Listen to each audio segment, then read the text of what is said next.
All right, welcome back to Boring Reviews. Nick here. Jody there. And we are super excited to check out another episode clip of... Quite interesting. QI or... QI. And we are checking out royally odd epitaphs. First of all, you never say QI. You say...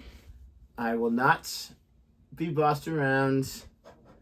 So obviously an epitaph is like some kind of inscription or something like that on the tombstone. I'm not sure if it's the tombstone itself or the engraving or whatever. I remember doing an assignment where we had to do this like with the students, like what would your epitaph or whatever I pronounced it as. I don't know how it's said. But we're going to go ahead and check this out. We're going to find about the royally odd ones, the most interesting ones that are out there. I'm excited for that. If you like our reaction, please don't forget to like, subscribe, and hit that notification bell so you can be aware of our next uploaded video. I do know on John Keats, instead of like his name, it says something along the lines of a man whose name was writ on water, for the idea that he didn't necessarily need to be known for his name, but he wanted his writing to continue on, like the ripples of water continue on. Awesome. Very nice. Here we go. King Eystein the Fart. Is that meant to say Einstein, but he... No, it is got it Eystein. wrong. Einstein The fart. So he farted once. No, the fart is Norwegian. Speedy, fast, speedy, quick. Oh, so it's just a typo. Really. Lost a little, It's correct in Norwegian. lost a little bit in the translation. He travelled a lot. And he was also the first source we have in writing of ice skating. He described his own ice legs. Exactly. Yeah, that. Oh, Iceland. Correction. He was succeeded by his son, whom you will like, who has one of the best names, I think, of any king, Halfdan the Mild. Half a mile, pretty good. Dan, isn't that? Yeah. Foreign policy was like, be fine. Right, let's go to King Ragnar. Why was he called what he was called? Hairy breeches. Oh, Was he very hairy? He wore hairy breeches. breeches. Oh, did he really? His wife made them out of animal hide, and they supposedly were there to protect him. But as you can see, he's here being killed. And how's he being killed? By his own trousers. She didn't kill the animals before she made the clothes. His Viking ship capsized off the coast of Northumbria, and he was thrown into a pit of poisonous snakes What, in Northumbria? by the King of England, who was at the time King Ella. Where did he find these poisonous snakes from then in Adders. Northumbria? Yeah, but that wouldn't Well, have been adders that would give you a bit of an itch. They're not It really may be a poisonous. made-up story, but Yes. Ragnar was eventually avenged by his son, who was called Ivar the Boneless. It's a great name, I'll give you that. He'd be called Ivar the Viagra these days. Railing. Yeah. And he got his revenge on King Ella. It's a pretty good superpower. Didn't one of the Fantastic Four have that? In Valiant comic, there used fantastic. to be Janus, who was an Escapology. The bottom with a J in front. He could, yes, that's right. And he could get through tiny gaps.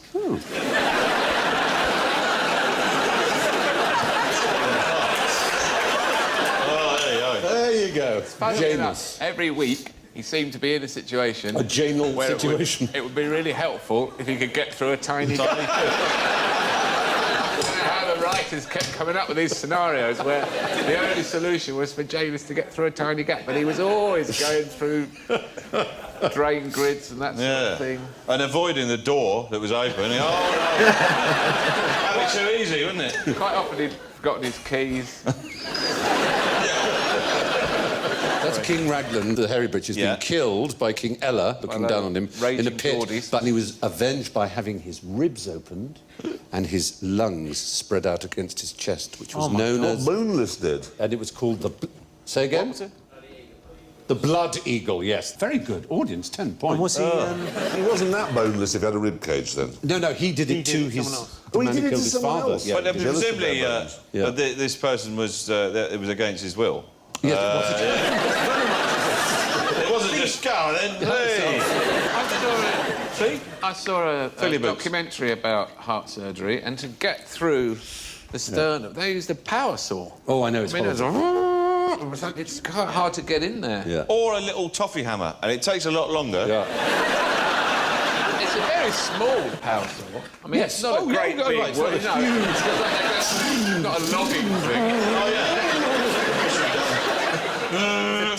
tiny. But when you're over a certain age, they can't risk doing that to you anymore, and they actually go up through the Penis. thigh. Well, not the penis. Up through the whoop, through the penis. Keyhole surgery. Keyhole surgery. Very good. What I mean?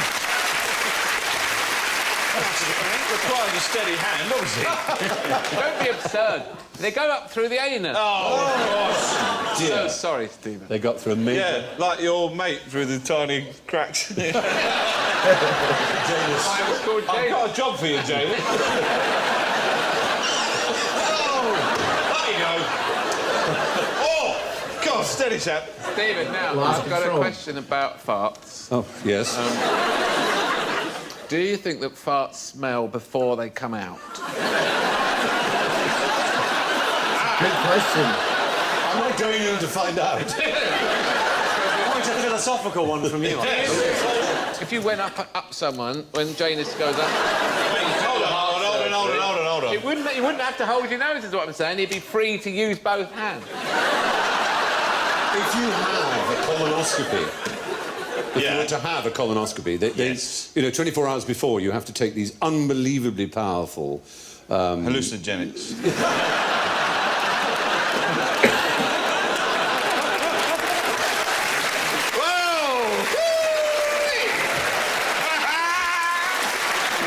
I'm being taken by a space octopus. My gosh, they completely lost control of that one. But I wanted to know where he was going to go with that. What do you think? Do you think they smell before they come out? I mean, there's a few trains of thought there. One, the gas is produced from the area where you have the digestive fecal matter, if you will, and so it carries it with it. The other idea is, as it goes through the hole, that itself going through that process is what makes it smell. Either way, the smell can be very, very bad. I don't think it's clean air, the digestive... I mean, they say you have junk that's just been in there for years and years because it doesn't all come out. Oh. And so, like, if people have, like, really, really, really bad, consistently smelling, you know what?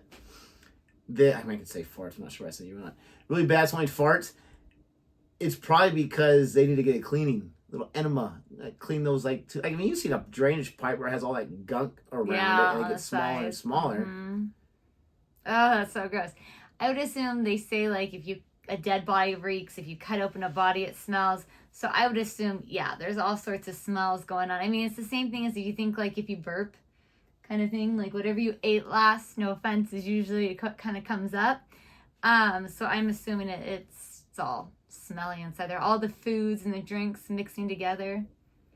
Yeah, it was... Getting back to this, it was very interesting how they didn't start with the question. They just started talking about this or that, and they had... I was hoping for a few more of these... I mean, they were royal, so they were not royal ones. But I thought it was kind of going, like, royally odd, like, really, really odd type epitaphs. Like, here's this woman who drove me nuts, or something like that. Or here's my husband who did not a single thing for me. That kind of stuff. I guarantee those things exist somewhere. They have to. Let us know. I mean, have you ever looked this up or seen a sketch about this or something like that where they talk about, like, really, really bizarre epitaphs? You know what I mean. Things said about people. Either way, we hope you liked our reaction to this one. It's got all crazy, but it was okay. If you like it, don't forget to like and subscribe. And until next time. Goodbye.